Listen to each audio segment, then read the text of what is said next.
Le Crédit Agricole du Finistère vous présente votre programme. Avec le Crédit Agricole, cap sur les événements de l'été en Finistère.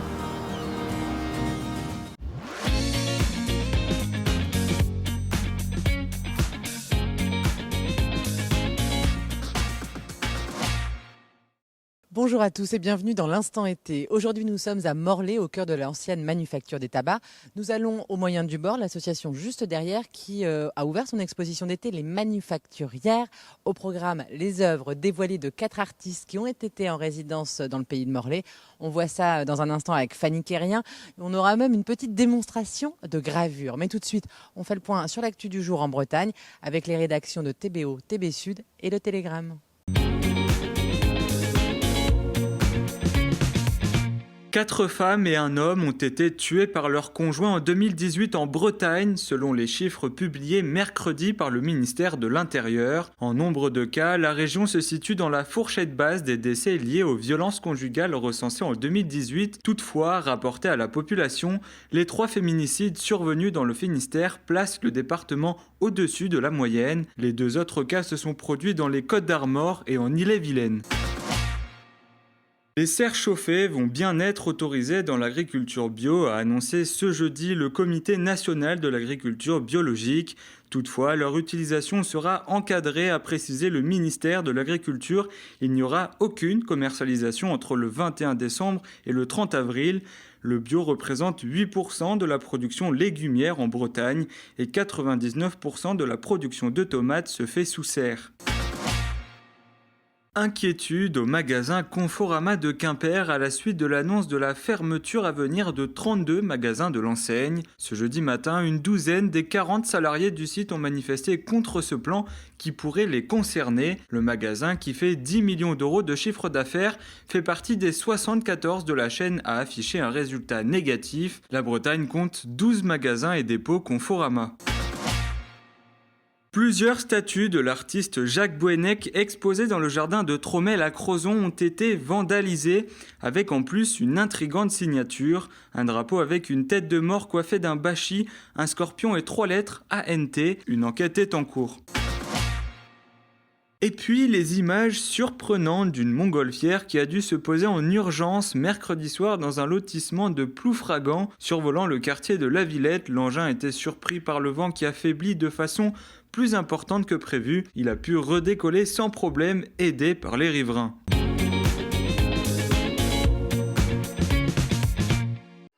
Depuis quelques semaines, une dizaine d'habitants de Montcontour se pressent pour recevoir les touristes et les locaux.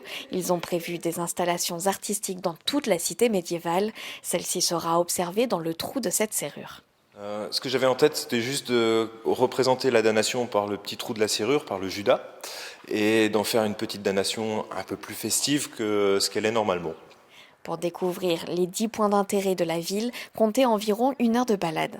Il n'y a pas beaucoup de lieux publics que l'on peut visiter, donc par le biais de cette balade, on permet aux gens de regarder non seulement l'architecture et le patrimoine architectural, mais aussi son patrimoine, on va dire, de paysage. Et pour les gens qui connaissent Montcontour, c'est l'occasion de faire passer les gens par des endroits qu'ils ne connaissent peut-être pas. Et cette année, la balade prend de l'ampleur, elle ne se déroulera pas uniquement la nuit. Avant minuit était une balade uniquement nocturne, et donc cette année, on a voulu proposer aux gens de faire une balade qui peut se faire aussi de jour, ce qui fait qu'on peut le faire avec les enfants, voilà, mais ça nous permet de faire entre guillemets 3 balades, c'est-à-dire il y a la balade de jour, la balade de nuit, et il y a la balade, la troisième, un petit peu le nez en l'air, afin de pouvoir découvrir toutes les petites niches qui se cachent dans notre parcours, et il y en a bien une vingtaine, et il est vrai que si on ne lève pas les yeux et qu'on regarde ses pieds, finalement on passe à côté, voilà. Un événement qui permet de se rendre dans cette cité médiévale perchée en haut d'une colline, en plein cœur de la Bretagne.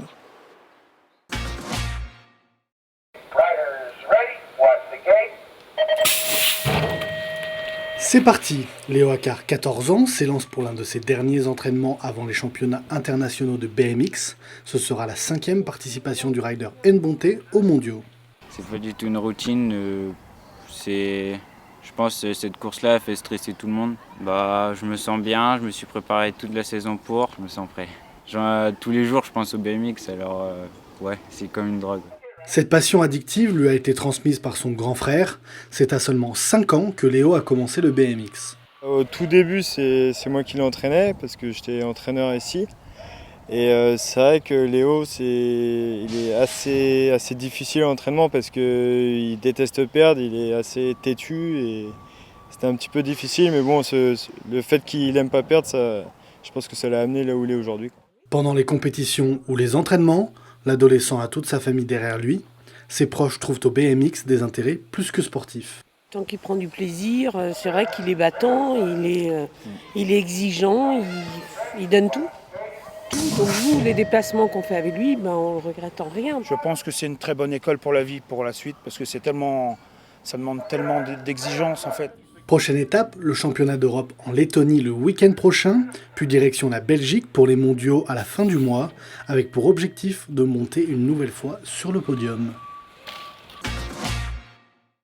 Et comme promis, nous sommes donc à Morlaix, dans l'association des moyens du bord, avec Fanny Quérien. Bonjour Fanny. Bonjour. Ici, on est à la manufacture, l'ancienne manufacture des tabacs, qui est en pleine rénovation. On y voit plein de choses, en particulier liées à la culture.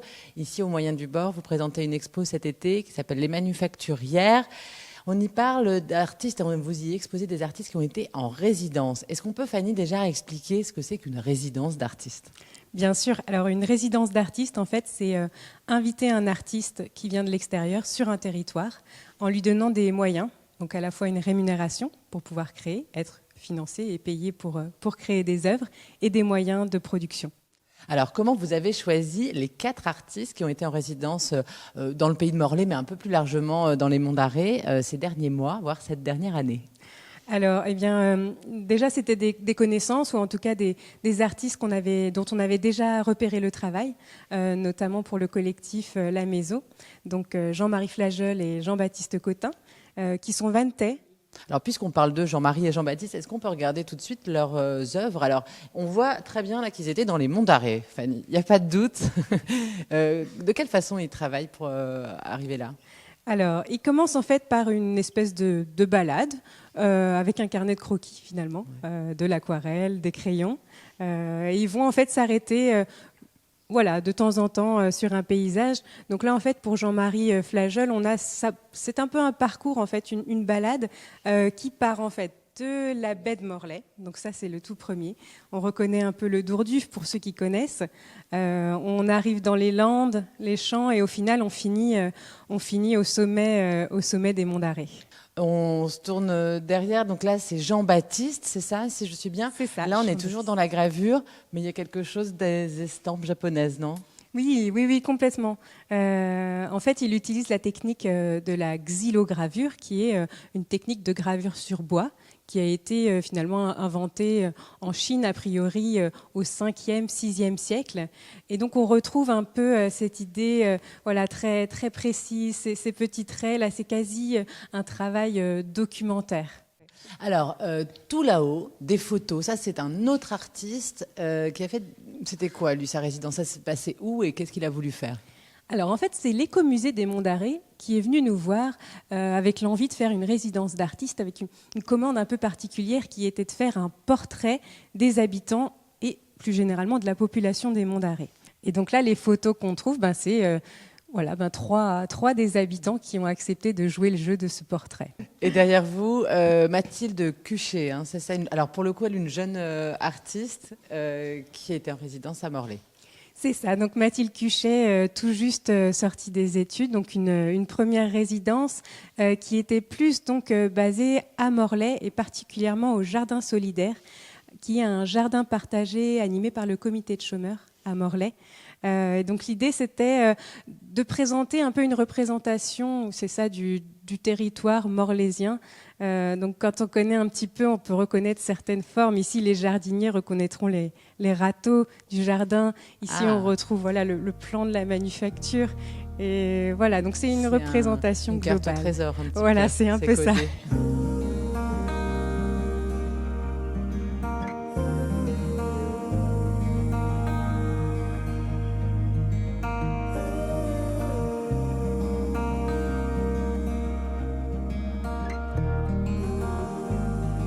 Alors, on est en train d'assister à une séance de gravure, donc c'est Anaïs, bonjour Anaïs, qui fait de la gravure. Ça, c'est quelque chose que vous proposez en initiation pendant l'été, Fanny ? Oui, en fait, on organise régulièrement des ateliers autour des techniques, on dit de l'estampe, différentes techniques de gravure. Mais là, en lien avec l'exposition, voilà, on va proposer plusieurs séances d'ateliers pour découvrir un peu comment les artistes travaillent.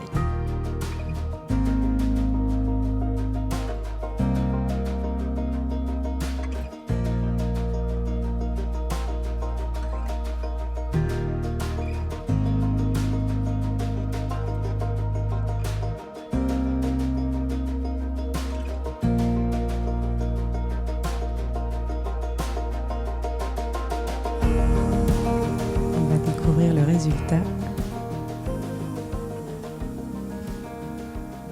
Génial. Le dessin est donc imprimé en positif cette fois. Voilà.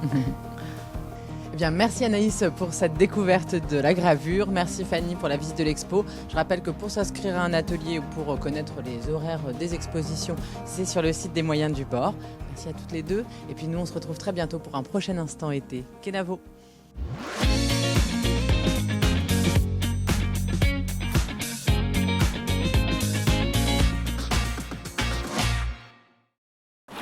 Votre programme vous a été présenté par le Crédit Agricole du Finistère. Avec le Crédit Agricole, cap sur les événements de l'été en Finistère.